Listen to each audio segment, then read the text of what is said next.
जय शनिदेव, जय श्री राम भाइयों। आज का जो हमारा विषय है वन देवी का गुप्तधन, इसके बारे में आज हम चर्चा करने वाले हैं, विश्लेषण करने वाले हैं। अगर आपने इस चैनल को सब्सक्राइब नहीं किया तो सबसे पहले चैनल को सब्सक्राइब करिए, लाइक करिए, शेयर करिए। भाइयों देखिए, चैनल का जो संदेश है, धर्म के खिलाफ, कानून के खिलाफ आप कोई भी काम मत करिए। तो देखिए, वन देवी का गुप्तधन, इसके बारे में आज ये चर्चा होने वाली है। वीडियो को पूरा देखिए, तभी आप ये बातों को समझ पाओगे। वन देवी मतलब ये जंगल की देवी होती है, उसको वन देवी कहती है और उसको हमेशा जंगल की रक्षा करती है। जो जंगल में जानवर रहते हैं या फिर जो पेड़ रहते हैं, जंगल की रक्षा करने वाली देवी यानी उसको वन देवी कहते हैं। और किसी किसी ग्रामीण भागों में उसको, जो खेत में जो देवी होती है ग्रामीण देवी, तो उसको ग्रामीण देवी भी कहते हैं। तो खेतों की रक्षा करती है, खेत में जो प्राणी होते हैं, फसल होते हैं, उसकी रक्षा करती है। और कोई कोई जो स्टेट होते हैं, कोई कोई राज्य होते हैं, उसको जंगल की देवी भी कहते हैं, वन देवी भी कहते हैं। वो जंगल की रक्षा करती है। तो ये ऐसे वन देवी का जो गुप्तधन होता है वो एक व्यक्ति को मिला, और वो कैसे मिला, उसका क्या राज है, वही मैं आपको कहानी बताने वाला हूँ। और ये कहानी मेरे को दादा गुरु ने बताई थी। अभी लगभग वो 50-60 साल पुरानी कहानी होगी। तो दादा गुरु ने मुझे कहानी बताई थी कि एक वन देवी थी। वो वन देवी ने एक व्यक्ति को गुप्तधन का राज बताया था और उसको गुप्तधन वो दिलाया था। लेकिन वो क्यों दिलाया, उसका क्या कारण है। वन देवी ऐसे किसी को प्रसन्न नहीं होती है, ऐसे किसी को धन नहीं देती। उसका कोई ना कोई राज होता है भाई। तो जो उसका जो राज है, क्या है कि एक गाँव था। उस गाँव के पास में एक जंगल था और वो जंगल में बहुत से अच्छे अच्छे पेड़ थे। और वो जो कुछ उस गांव के जो लोग थे, तो बहुत से लोग क्या करते थे, वो जंगल में जाते थे, वो पेड़ को काटते थे, बेचते थे और पैसे कमाते थे।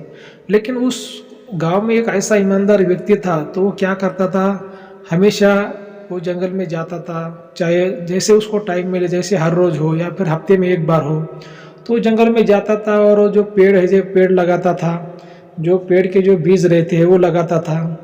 जैसे मतलब मान लीजिए कि बरसात आने वाली, तो उसके पहले 1-2 महीने वो क्या करता था, जंगल में पेड़ लगाता था, उसको पानी डालता था। उसका ये लक्ष्य था कि भाई जंगल में पेड़ लगाओ, जंगल को हरा भरा रखो। उससे क्या होता है कि एक पॉजिटिव शक्ति निर्माण होती है, ऑक्सीजन निर्माण होता है, और जंगल कभी भी हरा भरा रहना चाहिए।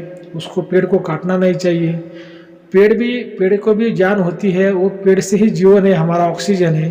मतलब वो एक अच्छा पॉजिटिव विचारधारा वाला व्यक्ति था।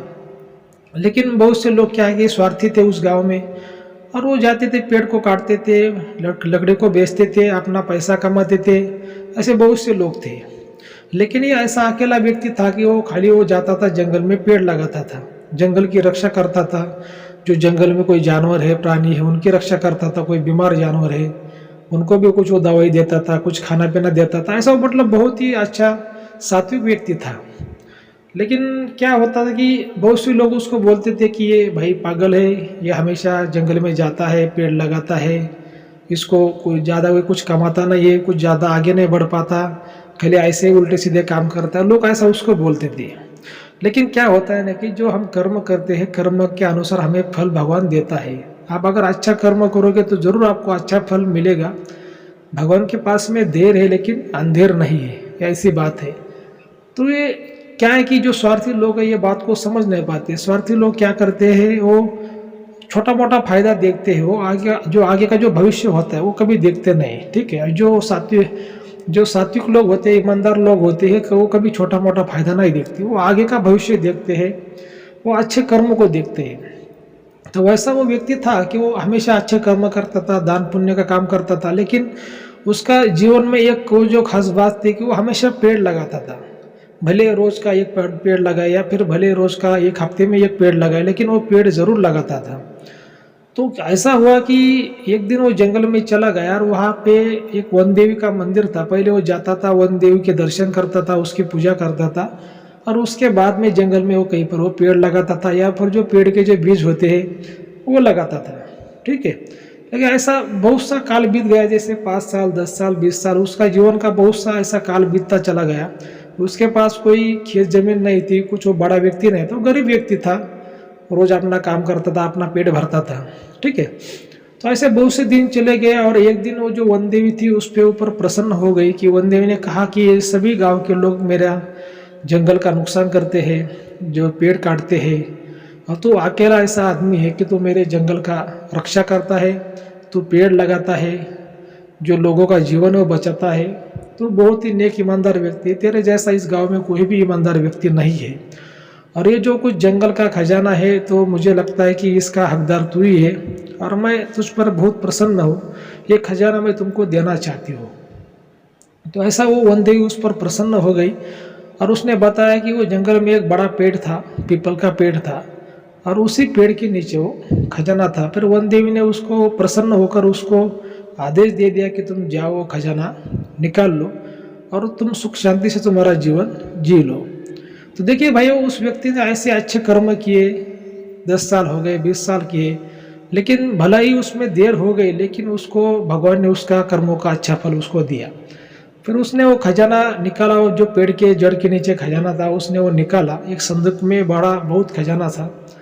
और वो फिर गांव में सबसे बड़ा अमीर व्यक्ति बन गया। और जब वो सबसे बड़ा अमीर व्यक्ति बन गया तो उसने वहाँ पे आश्रम खोल दिया, बहुत दान धर्म का पुण्य का उसने काम कर दिया। जो गरीब लोग होते हैं उनकी सेवा करना, जो कुछ वृद्ध लोग होते हैं, वृद्धाश्रम बोलते हैं, अनाथ आश्रम बोलते हैं, ऐसा उसने गरीबों की उसने सेवा की।